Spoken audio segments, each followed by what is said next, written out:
Welcome to Reddit Reads r/ProRevenge. Our first Reddit post is from Deleted. Half-brothers threatened to sue me over 16th. It costs them 150 IQ and possibly their parents' marriage. When I 25 was 3, my grandparents passed away. They set up a savings account in my name. The account was meant to be accessed by me when I was 21. At that point it contained just over 300. My grandparents left me a letter saying they would like me to share the money fairly with any other Smithson's children, meaning my full siblings, dad's a Smith, mum's a Jones. By fairly they meant that they wanted me to assess the situation and judge for myself what was fair. I never had full siblings, but I have 2 half-brothers, Mac and Joe Smith. Due to the specific wording my grandparents used, I legally never had to give Mac or Joe any money. However, I see Mac and Joe as my brothers, and as the money came from our grandparents, I felt that the fairest thing would be to assign each of us 100. So we all got an equal-sized lump sum, and I figured that when Mac the youngest turned 21 and took his 100, we could split any remaining money. When I turned 21, Dad suggested I buy a house with my 100. I found a place I loved, but it was 130, and I couldn't get a mortgage, so Dad said I should borrow 30 from the account. I did, figuring I could pay it back before my brothers turned 21, and I have been repaying it. The account should be at 200 IQ right now, but due to me withdrawing and then repaying that money, it's at 195, so I still owe 13. Joe turned 21 recently, and as I was giving him his 100, Joe noticed that there was less in the account than there should be. I explained and said I was going to put it all back before Mac, now 19, turns 21. Joe told Mac, and both boys said I stole from them and owed them the full 13 back plus 3 grand of interest that they felt they would have gotten, and they wanted it all paid by this summer, which gave me less than 6 months to bring the account up to 211. I said I'd do it, but over 2 years as planned. The boys then wrote up a contract to that effect. I went to sign it until I saw that it said 6 months to pay it all back. I wouldn't sign as we agreed on 2 years. They said I should figure it out as they were entitled to that money and would be seeking legal advice.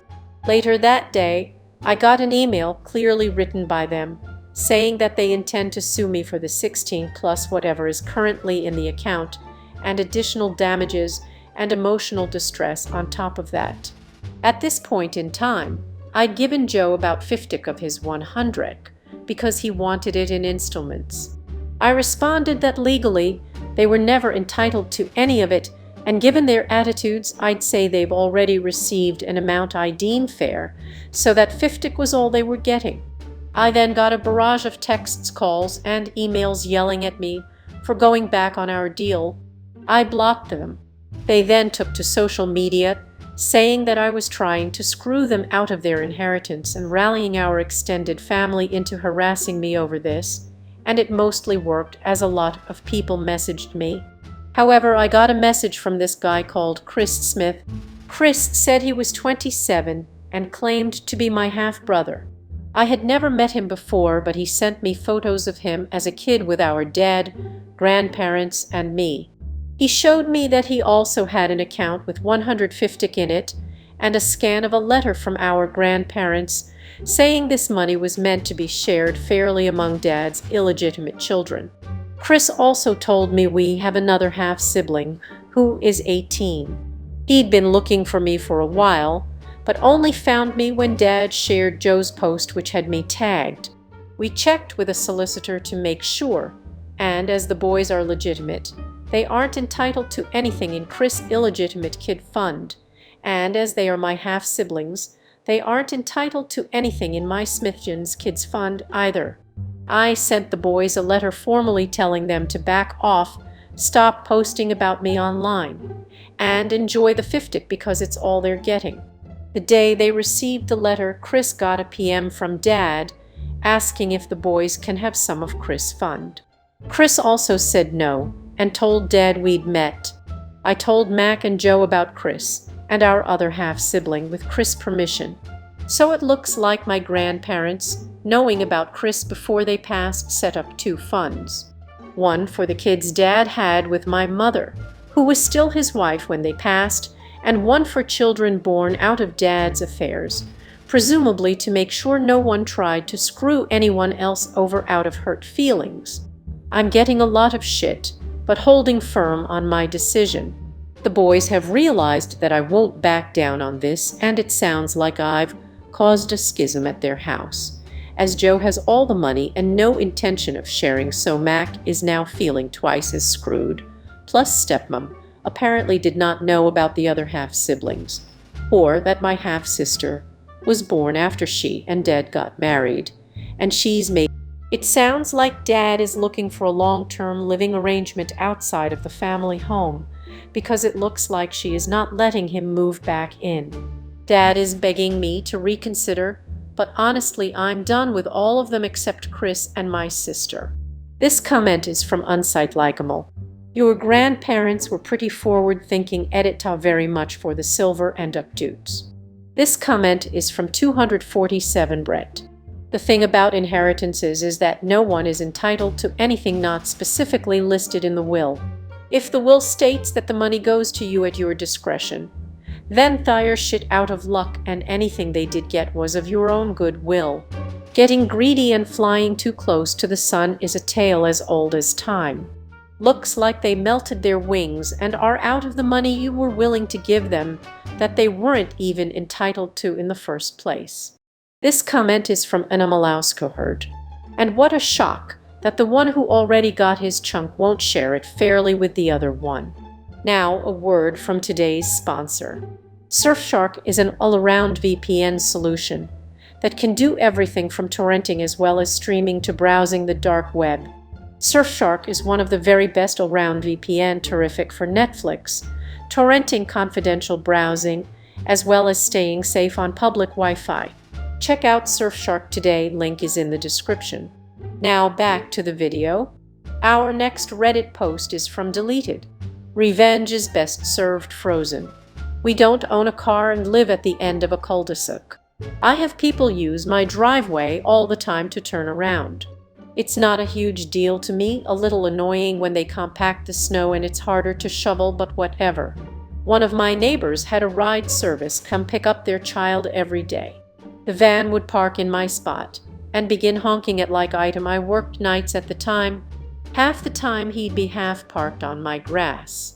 I told my neighbor that I don't overly mind my spot being used, but not if he's going to honk like that every morning, and especially not if he's going to drive over what little lawn I have every time. She spoke with him. He ignored it. I spoke with him and got, "What's your problem, man? It's not like you're using it." To which I repeated that I don't mind him using it if he stays off my grass and doesn't honk every morning, apparently suggesting he wait till the kid notices he's there, or God forbid, he have to drag his ass out of the car to knock on a door. Was just ridiculous and inhumane of me. So I left a recycle bin at the foot of my driveway. He just ran over it. I called the dispatch for the ride service and was told they are subcontractors and technically self-employed, but they will pass along the message. I wake up the next day to pounding on my door. Dude is pissed. Him, "How dare you call my boss, you stupid piece of shit. What the fuck is wrong with you?" Me, "Well, it's quite simple. Now get off my doorstep." Him, "I'll sue you if I lose my job because of you." Me, "You've been warned. Don't trespass on my driveway or property again." Dude storms off in a huff, spouting obscenities, etc. So this happened on a Thursday. The kids have a PD day the next day, and it's supposed to be one of those delightful Canadian weekends where it drops to like 40 Celsius. For my American friends, 40 is where Celsius and Fahrenheit meet up, so it's freaking cold, lol. So that night I grabbed one of my more beat-up plastic garbage bins, made sure to plug all the holes with a generous amount of duct tape, stuck a sign on it that read "Private Property, Driveway Not for Public Use," and proceeded to fill it to the brim with water. Now, before anyone thinks I'm a jerk willing to potentially endanger the other kids in the car, I'd like to point out that my neighbor's kid is the first to be picked up, so it's just him in the car. Cue Monday morning. He sees the garbage can, backs up a bit more, and defiantly charges the garbage can as if to teach me a lesson, and proceeds to cause some pretty serious damage to the front end of his car. Dude gets out fuming, calls the cops, and comes pounding on my door screaming about how I'm going to buy him a new car and that I'm about to be arrested. Cops, so let me make sure I understand this situation. He asked you not to park here if you couldn't refrain from honking, then warned you not to park here and put up a barrier. Now you expect him to be charged and pay for damages you caused yourself to your vehicle in an attempt to destroy his own personal property. I will never forget the look on his face when the officer said, "Yeah, that's not how this works," and turned to me and asking if I wanted to pursue charges for him damaging my personal property. I just gave him the most shit-eating grin I could muster and said, "Nah, I think we're good." I then went back inside to enjoy a morning coffee while watching him from my kitchen window as he paced back and forth in the cold waiting for a tow truck, and having to call the company he worked for to explain why they needed to send out another driver to complete his route. Edit, thanks for the silver and gold. More edits for closure. No, I never saw him again. As far as the police officer, I wasn't aware that it wasn't up to me, and he didn't say anything about it either. I assume he really didn't want to have to bother with the paperwork and thought I may have gotten upset if he'd said, "Well, I don't see the need to press charges at this point," so he made it seem like it was my choice. Source: I'm somewhat lazy and would likely do the same. A cul-de-sac can also be used to describe a street with no exit, which is exactly where my home is. It's easier for them to use my driveway than three-point turn their way out like Austin Powers. I was drinking morning coffee because they were 6:00 shits. So nights, but not quite overnights, and I usually got up at around 10 Every time he'd wake me up around 8 or so, I wouldn't be able to get back to sleep. Hence why I needed him to stop. Finally, I really appreciate all the love and comments this post has received. I assumed a few would get a laugh, but holy crap, I wasn't prepared for this kind of reaction.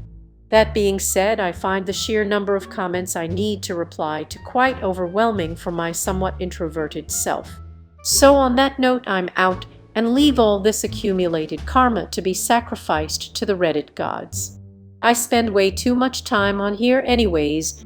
Glad you all got to have a good laugh. Cheers. This comment is from Beelzebub. There's a similar post here where Op kept getting his mailbox run over by redneck monster truck neighbor.